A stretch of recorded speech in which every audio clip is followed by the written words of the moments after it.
Hello, everybody. Welcome to ConvHERsations with Kristie Clayton.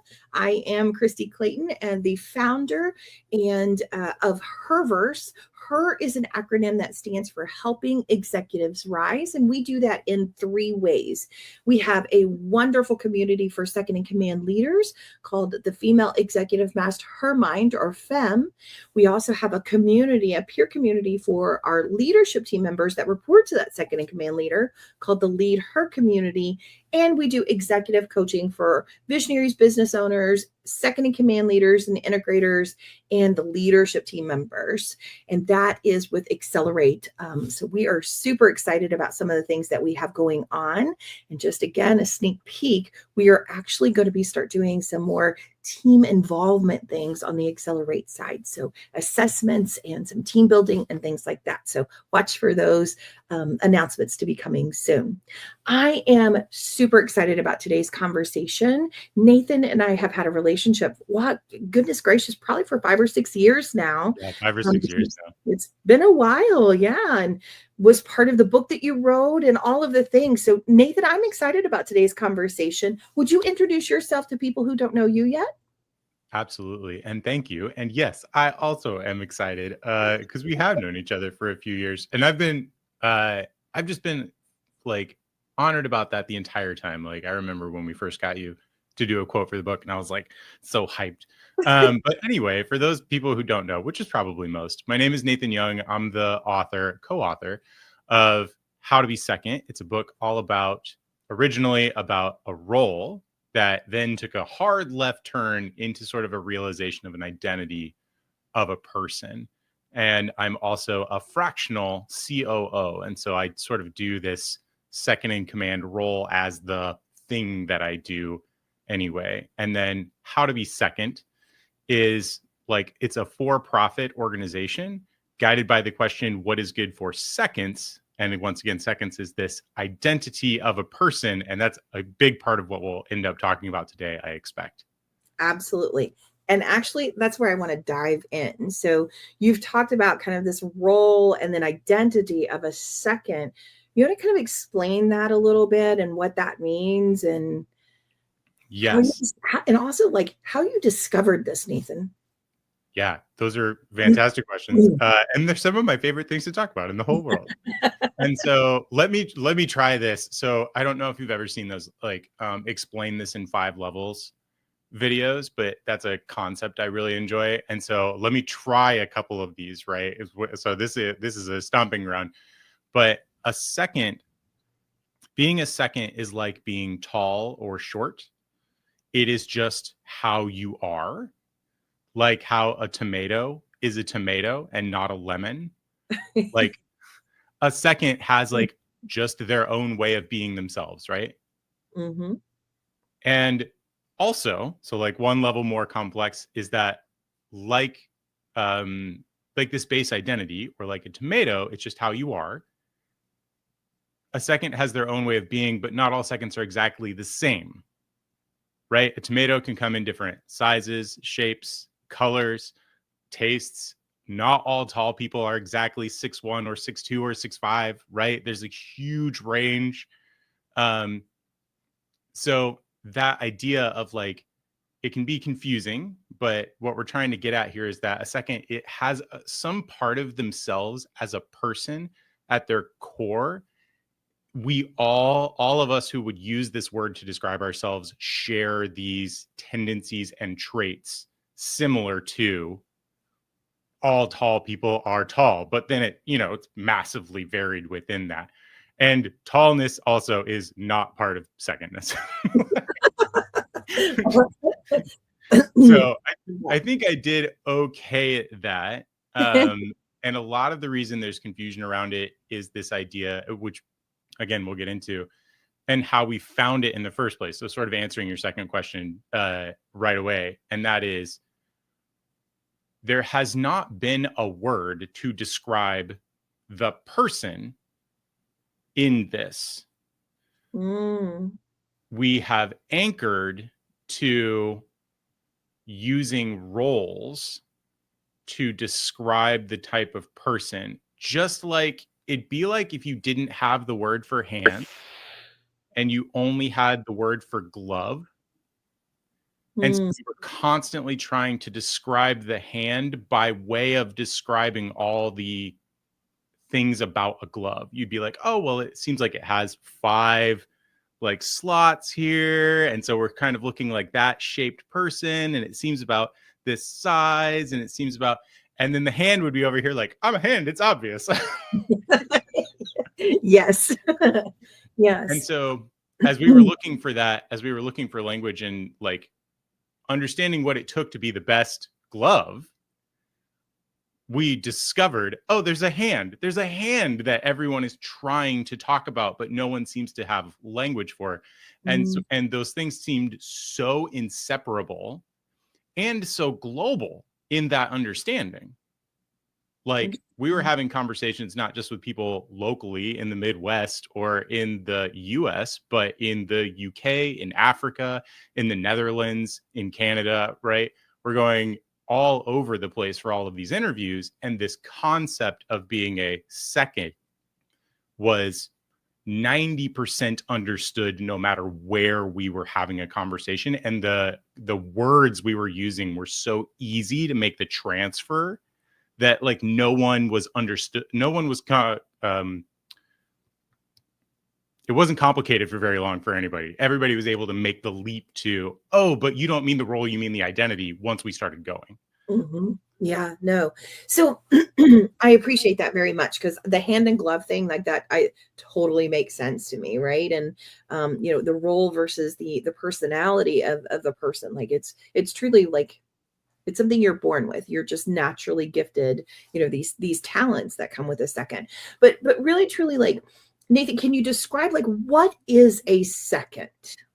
How do you define that? Like, what does that concept mean to you? Yeah.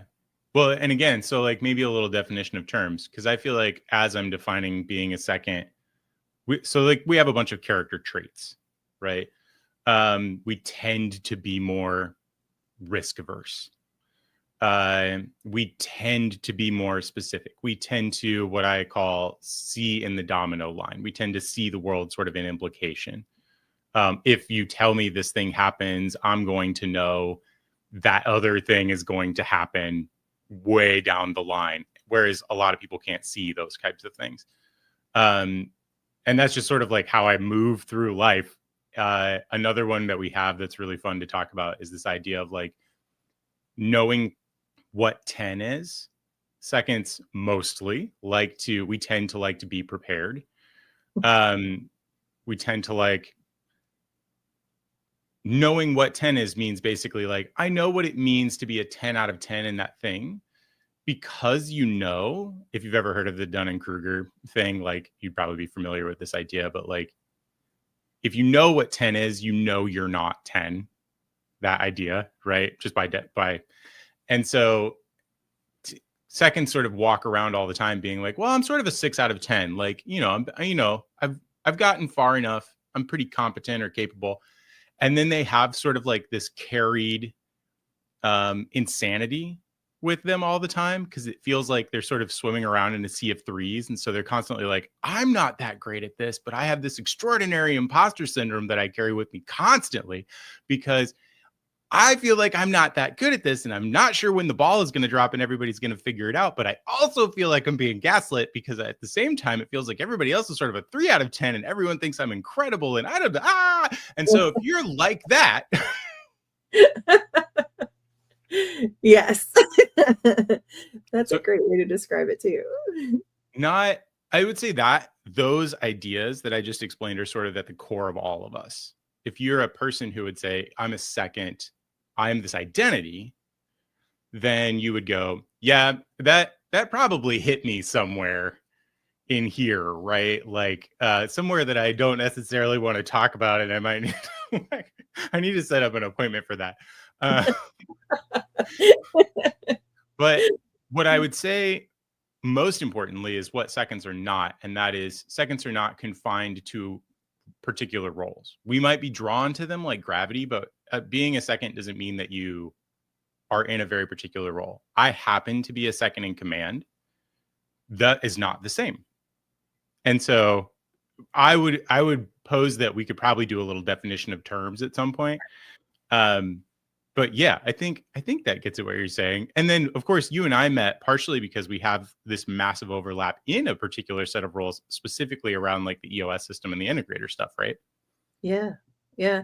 So let's dive into that if you don't mind then, because I do think because a major part of my audience is going to be second in command leaders. And so this might be a little confusing to them at first of the role of a second versus the identity of a second. So can you really kind of dive deep into that? Like when you're talking role versus identity, who is that person, the role, the identity, what are some of the characteristics, the traits, what are, how do you define that particular identity? Yeah. So maybe let me focus on the role a little bit. I think probably if you are this thing, in some of the stuff I've said already, you would have had that moment of being like, oh, that hits alarmingly close. And if you haven't had any of those feelings, like you might not be, but you might not be. I would say by now you probably have caught it. I would probably focus a little bit more on the role, and the role of the second in command is something that like we use lots of terms or titles or whatever for, right? Like you can be a COO, you can be a COS, which is chief of staff for those unfamiliar. You can be like a general manager, you could be an integrator, there's all these titles. But I think you know this as well as anyone, being a leader of people and having a lot of company experience yourself. And that is, you can put anyone or anything in a role, right? Roles are like jackets. You put them on and they fit or they don't fit or they fit weird or whatever. And eventually you take them off. And like, you can get to the point where you sort of got your sense of self wrapped up in the jacket that you wear. I mean, I love this hoodie. And also, like, if I take this hoodie off, like, it doesn't change the person I am, right? Like, you have an incredible background, and I feel like your background speaks to so many aspects of who you are as a person. But if you move to something that was less cool, like, it wouldn't change what you brought, right? Exactly. Yes. And so that's really like the difference between this idea of a second who is a person is this person who carries these tendencies and traits, like a tomato is a fruit and a lemon is a fruit, even though those two things don't feel like they go together all the time, right? Or a tall person is a tall person. There's sort of nothing you can do about it. And the role of the second in command is a thing that it's a jacket anyone can put on. And also, as you know, jackets are tailored a certain way, right? And it feels like the hand in the glove, some people seem to be built for the particular jacket. Like the role and the human being seem so inseparable in what they call for that you could almost explain one by explaining the other. So when I define like, oh, this is a second, the human, the identity, it feels like I'm describing a second in command by and large. Or the opposite. Yeah. Well, and I think one of the interesting things, though, that you have identified, Nathan, through this process is that not all seconds are second in commands, right? I mean, there are other types of seconds, and some, again, the jacket, whichever one fits for them, is the one that's right for them. Oh, 1,000%. And you know this, like there are lots of roles that we live in our life that will be uncomfortable, but they're permanent. Like I'm a dad and I can tell you that jacket fits weird all the time.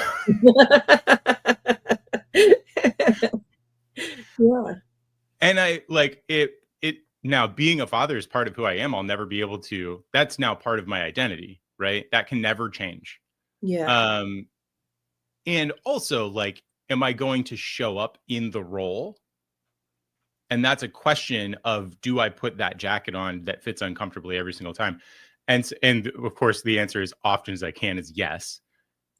And once again, those two things are different. Like the identity of being a father and the activity of being a dad are not the same. Even if, like one of them I'm stuck with and one of them I have to like actually sort of do every single day. And which is so hard. And so, yeah, the idea that these two things are separate. Yeah. Well, sorry, I think a lot of people understand this. Anytime we talk about one thing, I invariably have like 7 branching connected thoughts. You've never done that, right? Never. Tying to this idea of like, we came to this point last year, and we actually have made this like a yearly part of our meetup. We have a meetup once a month where people who are this identity, no matter what role, maybe no role, right? It's not a professional thing. It's an identity thing. It's a person thing. So we get together once a month, and there's usually 20 to 30 of us. And we have, we have a smorgasbord of roles. Some of us are first in commands. Some of us are second in commands. Some of us are line people. Some of us are stay at home. Some of us are fractional, whatever. And so fractional is an extra funny one because you're sort of a first in command and a second in command. You play dual roles all the time, right? That's a messy one. Then people are like, am I an integrator or a visionary? And the answer is yes. It's so confusing.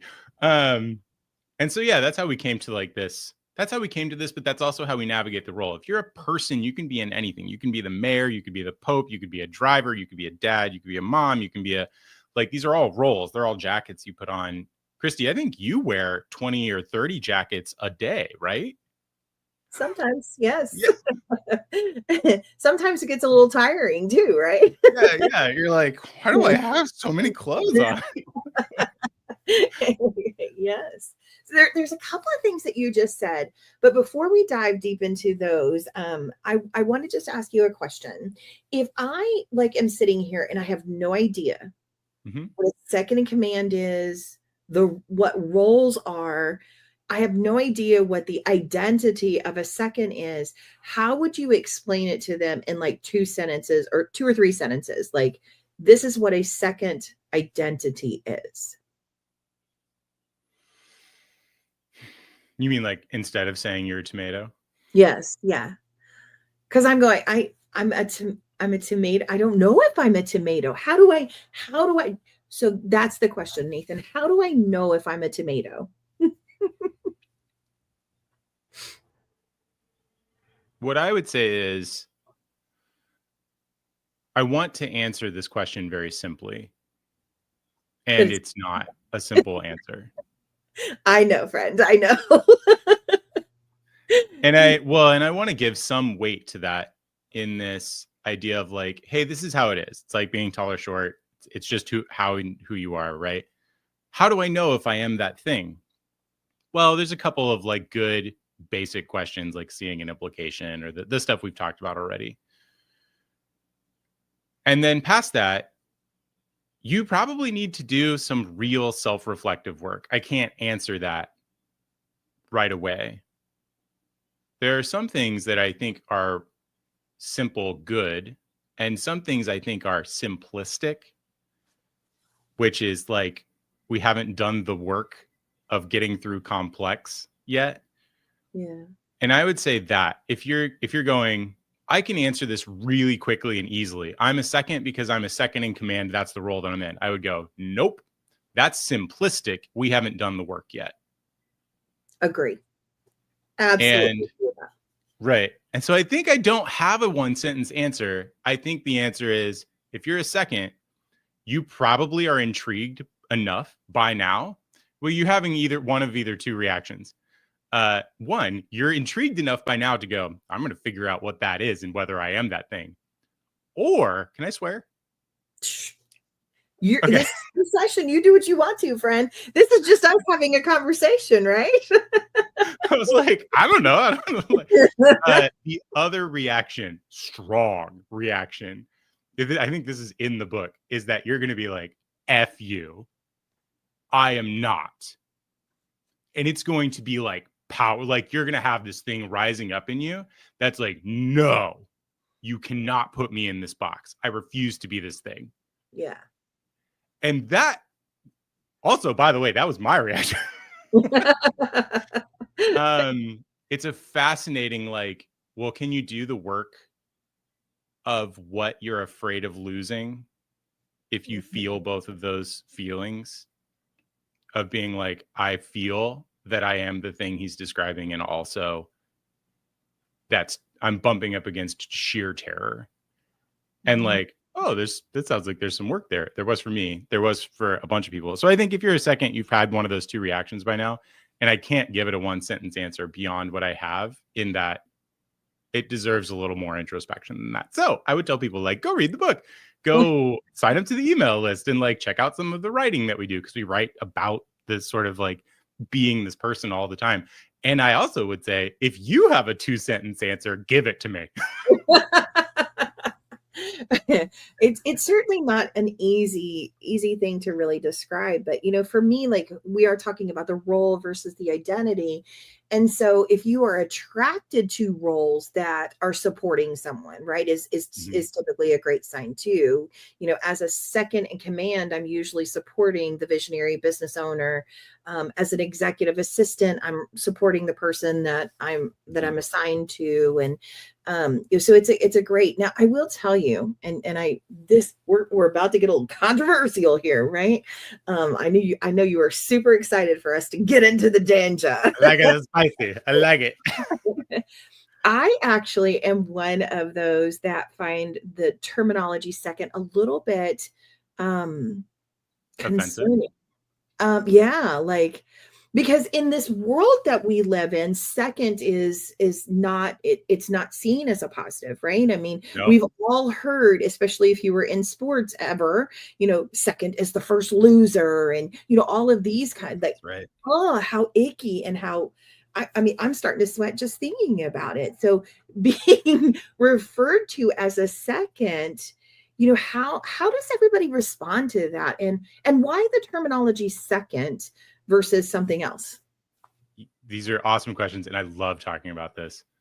I like it when it gets spicy, because what's the value if it's not hard sometimes? Oh, absolutely. One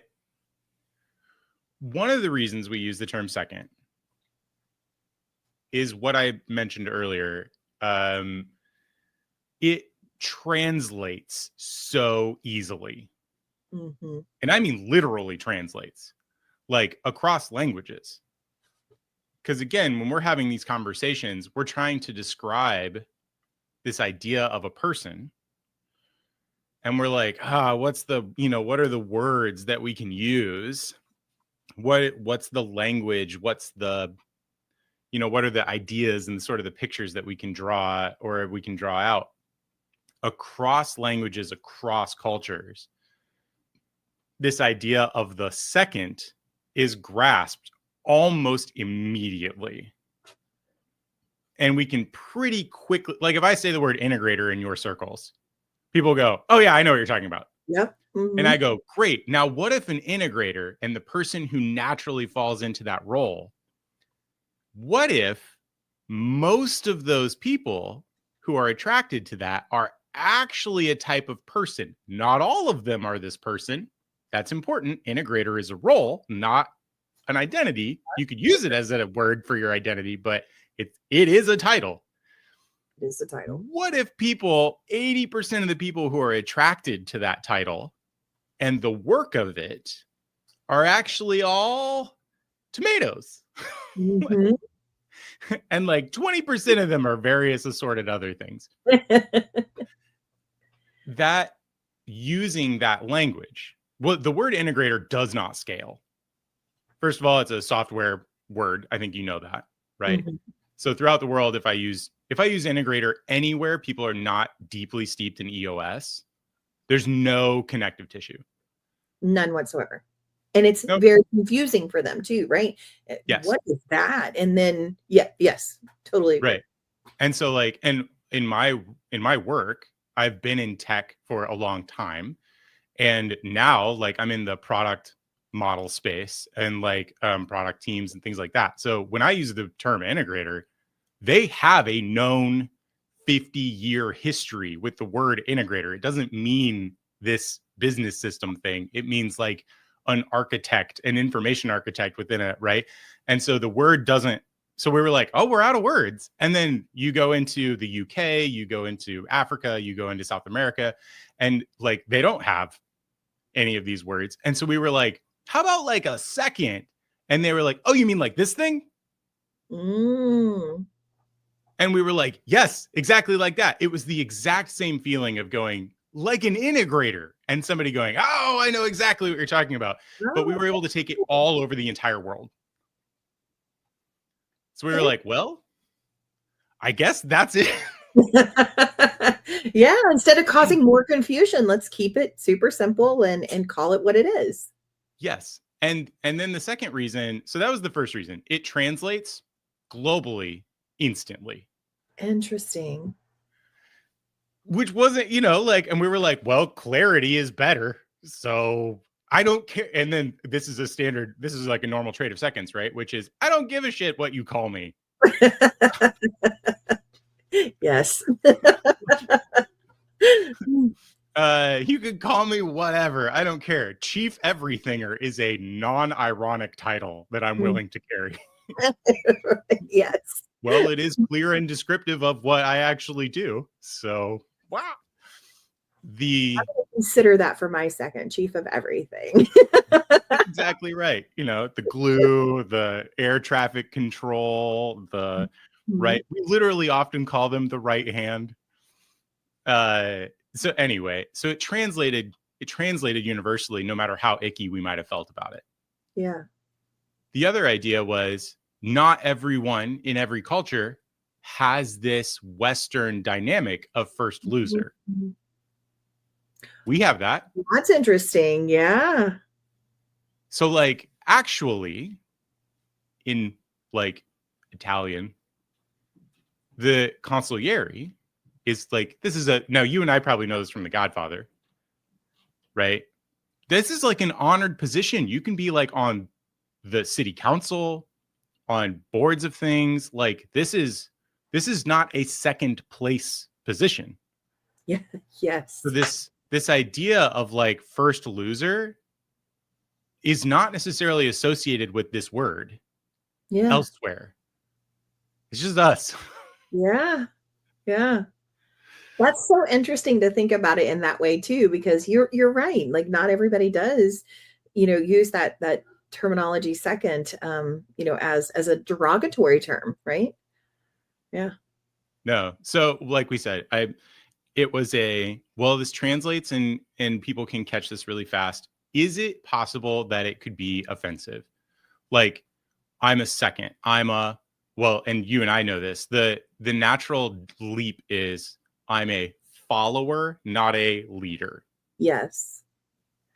Right. And that's some of the offensiveness, right? Well, and I think the one thing for me, Nathan, is when I was sitting in the second in command role, because I was an integrator running on EOS, that's how you and I met. Yes. And you were super good at it. Oh, well, thank you. I appreciate that. I think the one thing that I heard a lot of people saying is, well, it's just a stepping stone to get to the next, to get to the first in command role, right? Right. And what I'm coaching my clients on, and what the message that I'm trying to get out there is, no, if this is the role that you have, if this is who you truly are, is an amazing second in command or second as an identity, this is the destination for you, right?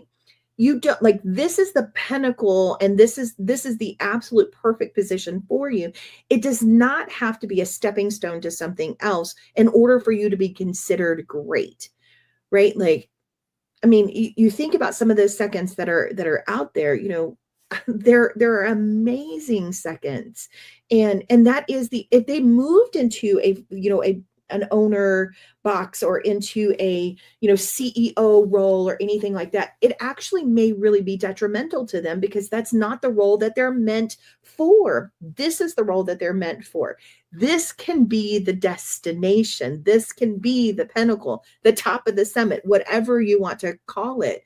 Like, some people are meant to be this. And so the idea that if you stay in this role and you don't continue moving up, then you're not as good as those that have, it just bothers me. Oh, I can tell you, I know integrators who have moved up into, more of a visionary CEO role, and they're amazing at it, because that was actually truly their destination anyway, right? But then I yeah. know others that this is their destination, and working with that other partner, that is what they are meant to do. But they feel less than, they feel like there's something more that they should be doing, because in our culture, if you're not first, you are second. Yeah. And Very everyone much. is striving to be first. There is so much in what you just said. And I'm like, wow, 1,000% I agree. Also, it's like, I'm not sure if you know this, you're literally reading the byline of our book, which is being second is a destination, not a stepping stone. Oh, how funny. No, I did not. I was like, we are 1,000% aligned. Mm-hmm. The thing that there's a certain amount of jumping in and using the word second to define this thing that, first of all, there was no word and there was no translatable word. Yeah. We've joked around about, I say we, like the second community, right? I'm probably in here and there conversation with, like, I don't know, like 400 seconds, people who say, yes, I am this human being. That I would consider like part of the community, like actively, like I'm chatting with them, or they're showing up at the meetups, or they're, like they're engaged with each other in community or whatever. And so there are many, many of us. Even if you took just Gino Wickman's math, who guesses that there's like so many % of human beings who are, and he calls them natural integrators. And we were like, well, that's confusing. That would be about 300 million people globally. It's like today. Yeah. So there are roughly 300 million seconds in the world right now. And so we were like, well, how do we get a word to 300 million people to use to describe themselves? So again, landing on second and being like, well, that'll scale. Like, everybody has that crap in their vocabulary. And then also, part of it really was like that it makes you uncomfortable. Because identity is uncomfortable, I think. Tell me more about that. And like, there are so many parts of our selves that we put on and want to keep on by way of putting them on. Like, I put a jacket on and I go, no, this is who I am. And so at some point during my life, that jacket may fall off for one reason or another. And a role is that's an easy, not sad one. Well, less sad, I guess. Oh, I got fired. Like, am I not this thing anymore? Yeah. The first time that I got the word, I'll anchor to this word of like integrator, or the first time I was in like a second in command position and I was like, I am this thing. But then I wasn't in a job for a little while. I was in transition for like 6 months. And I was like, am I not the thing because I'm not? Or am I always, and I bring me to it? Oh, yeah. Well, can I add to that, Nathan, before you continue? I am surrounded by a whole group of people who all have this same title, but yet I do things very differently than them. Yep. Am I not? Am I not this thing? That's what happened to me, right? Yeah. Yeah. So that idea of like, what if I didn't have this title? Does that mean I bring me? And if I don't have the title, then who am I? And so then you have this moment of being like, well, I thought I was that, but that thing apparently can go away. So am I not that thing? Like, and there's like some insane, like, identity is hard. It very much so is. And so the question of like, am I a tall person? And then what happens if I like lose a leg? Am I still a tall person? Is that like, and so we want it, saying I am this thing needs to be a little bit like shocking. It needs to give you this moment of not being easy. When you take a Myers-Briggs test, you take it, it's 15 minutes, you get a result, you go, oh, I'm an INTJ, and you just carry that, and it's like, what difference does it make?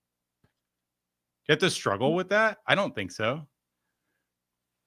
If you go, I'm a second, like, I don't want to say that out loud sometimes. You know what I mean? Yeah. And I think it deserves to be struggled with like any other piece of identity. And so on some level, I wanted it to be a little bit like, nah. It's a little uncomfortable here. I love it. Well, listen, I have one more question for you that I'm hoping we can tackle is the second, the identity second, sit in a first in command seat or a role? Oh, I'm going to quote two people off the top of my head, Heather Falcone and Kate Cinemo. They are both first in commands who are diehard seconds and champions of how to be second, like the movement of seconds and this personhood, right? This identity. They are, Heather Falcone was in like the heat treating, metal treating, whatever, like fantastic CEO, just like incredible and everything. Like her team speaks incredibly highly of her. She's made a huge impact in the industry, first in command. And she would be the first person. And she actually was a guest speaker at our meetup. And she's like, I am a second. And here are all of the ways the jacket does not fit me as the first in command role. But no one would question her competence and capacity in that role. Not even they would be like, you're natural born for this. And she would go, I am making shit up every single day. And Kate Cinemo is exactly the same. And that is, no one would question her competence. No one would question that she seems to be a natural born fit for the first in command role that she leads. No one would question that she's changing the dynamic of the trade services in America. Like, no question. These are powerful, competent, capable, impressive women in their first in command roles. And they would go, I am a second. I am this identity. And I bring that to my role. And here are the ways it makes the jacket really uncomfortable. And here are all of the other ways that I am crushing it because of it.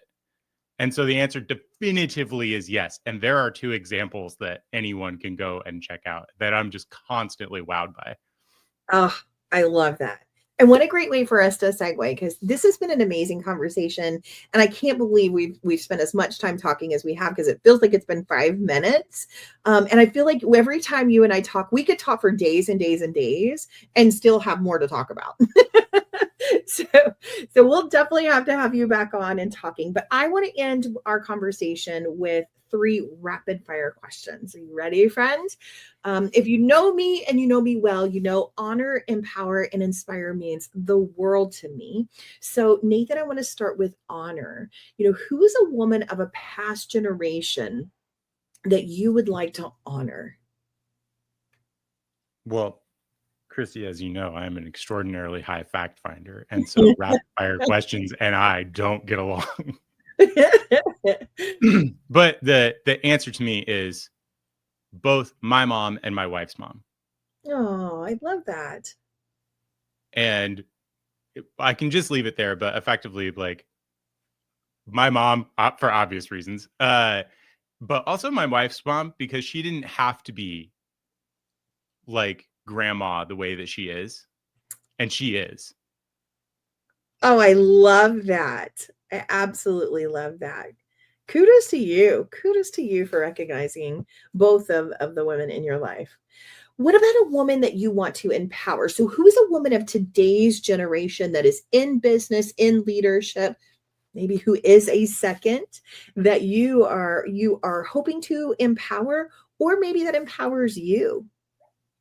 But I mean, I have so many easy answers, but also like I have too many answers for this, because like immediately when I was like, oh no, I've got this one. Like, as a fractional, I serve two extraordinary women, Jen Swanson and then Michael Kithcart, right? Those are both my people that I am thankful to be the second in command to. They're both doing incredibly different things, and they're both fantastic at them. And I'm like, getting to support the stuff that they're championing in the world feels impactful and meaningful and valuable to me. Also, a bunch of seconds, like there's so many that I work with, and I'm married to a fantastic woman. Like my wife is like a spiritual director and a mom and a right, like all of these different. So like, yeah, in the current generation, all of the like this is like the Golden Globe Awards. I'm like, I'd like to thank blah blah blah. I love it. You get a recognition. You get a recognition. Yes. You get a recognition. Yeah, that's right. How long do we have? I'll just start saying people that we should empower for minutes at least. I love it. I love it. What about a woman of a future generation that you hope to inspire? This one is easy. I am a girl dad. I have 2 daughters. And so, of course, yes, the easy answer for somebody like me and who wears the thing and has the book and the whatever is to say seconds. But like, I have no idea. I doubt it. But like my daughters, I have 2 daughters. One is they're wildly different. They're the most outgoing people in the entire world that I know, which has been an extraordinary kind of challenge. And I don't know. Like there's on some level I wake up every day hoping to not get in their way. Oh, wow. Wow. Well, I can tell you, friend, watching you talk about your daughters, you glow, you light up. So, they're very lucky to have a dad like you. Well, thank you. I appreciate that. Yeah. Hey, Nathan, I knew our conversation was going to be amazing. You and I are super passionate about you, about the identity, me about the role, and how our worlds can come together is absolutely amazing. So I definitely want to continue conversation with you, continue learning from one another. But I just want to really, truly thank you for coming on today and sharing your wisdom and kind of showing the rest of us what second can really be. It is not a stepping stone. It is a destination. 1,000%. Thank you for giving me the time and space and letting me talk so damn much. Anytime, friend. Anytime you want to come back, you definitely feel free to. Y'all, I just want to thank you. Thank you so much for watching this week. We will see you again next week with another fantastic guest. Have a good one.